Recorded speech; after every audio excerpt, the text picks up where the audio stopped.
Mastering the art of body language, nonverbal communication for guys. Body language is a key form of your communication, often helping you better understand another person's intended message and learn more about how they feel. In fact, body language is 55% of communication and the other 45% consists of tone and words. Many nonverbal cues can be interpreted the same way regardless of gender, with men often standing, gesturing, and using their eyes in particular ways. A man's body language can provide additional insight into his attitudes and feelings that his words cannot convey. In this video, I'll discuss some of these nonverbal cues. Men can use different areas of their brains to understand body language.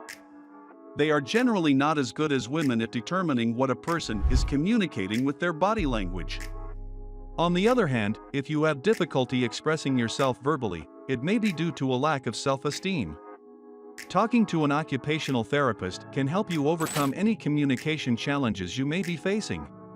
Many people tend to read male body language. You pay more attention to what they say and rarely notice what they do. Body language says actions speak louder than words. Understanding male body language can be challenging. Body language transmits nonverbal messages to those around you and when misinterpreted can completely change the intent of the message. Misunderstanding a person's body language can mean the difference between ruining or improving a relationship or friendship. Body language varies between cultures, and if you're traveling and don't have an idea of what's common for a particular culture, it can be challenging to communicate. When body language is interpreted correctly, you can build quality relationships.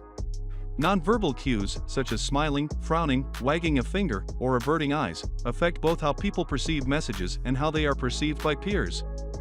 These cues reflect confidence, competence, truthfulness, and persuasiveness. Nonverbal cues in the workplace can convey conflict or clarity.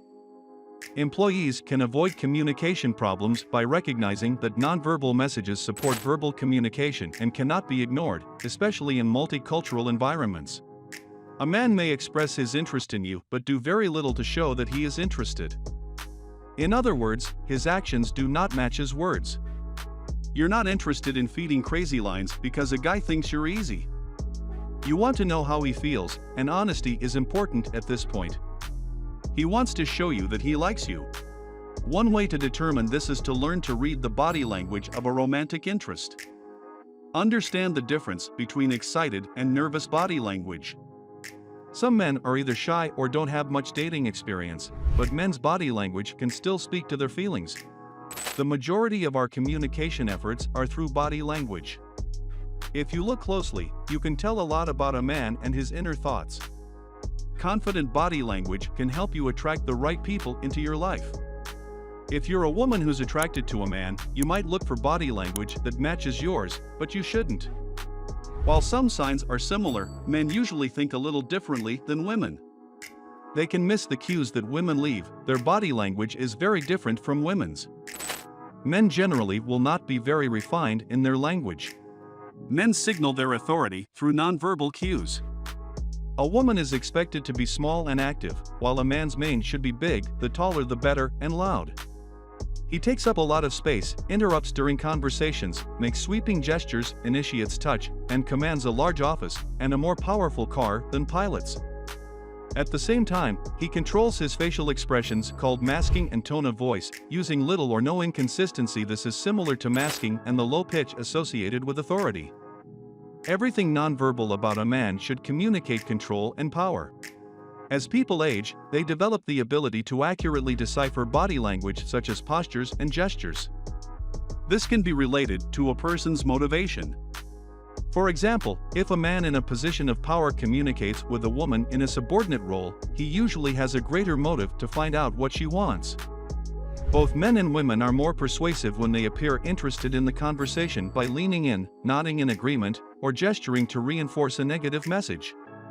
Nervous behaviors such as indirect eye contact and fidgeting reduce a person's ability to convey confidence and trustworthiness.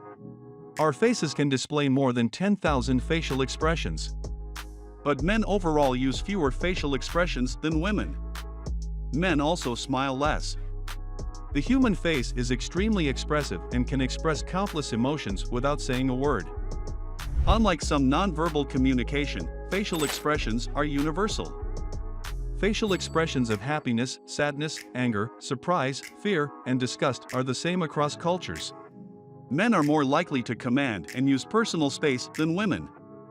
People often prefer to communicate face-to-face, with the opportunity to shake hands or tap someone on the shoulder. Have you ever felt uncomfortable during a conversation because the other person is standing too close and invading your space? We all have a need for physical space, although that need varies by culture, situation, and closeness of the relationship. You can use physical space to communicate a variety of nonverbal messages, including signs of closeness and affection, aggression, or dominance. Consider how your perception of people is affected by how they sit, walk, stand, or hold their heads.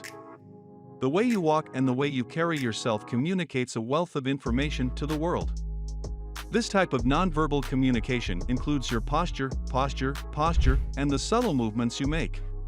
Generally, men use patting, backslapping, and shoulder touching as a way of demonstrating dominance. Men will use an introductory handshake to set the tone for communication to come. Gestures are woven into the fabric of our daily lives. When arguing or speaking animatedly, you may wave, point, call, or use your hands, often expressing yourself through gestures without thinking. However, the meaning of some gestures can vary greatly across cultures. For example, a handmade OK sign usually conveys a positive message in English-speaking countries but is considered negative in countries such as Germany, Russia, and Brazil. Therefore, it is important to be careful how you use gestures to avoid misinterpretations. Men usually have wide stances with arms far away from their bodies and feet. However, men often use eye contact as a challenge to power or position. Eye contact is an especially important nonverbal communication, as sight is the dominant sense for most people. The way you look at someone can communicate many things, including interest, affection, hostility, or attraction.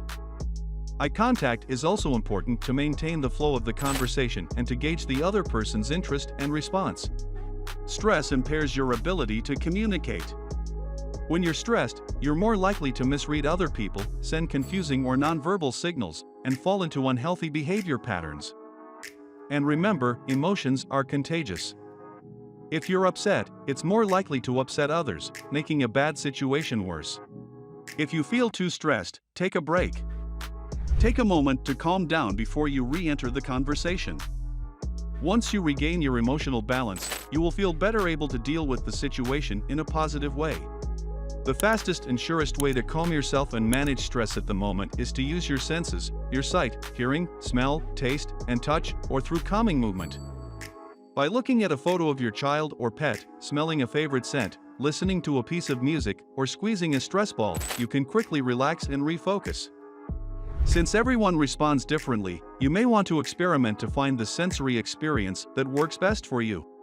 To send the right nonverbal cues, you need to be aware of your emotions and how they affect you. You should also be able to recognize other people's feelings and the real feelings behind the hints they send. This is where emotional awareness comes into play. By developing your emotional awareness and being in touch with even unpleasant emotions, you will gain more control over how you think and act. To begin developing your emotional awareness, you can practice mindfulness meditation. Hope you enjoyed the video. Thank you for watching. Follow for more.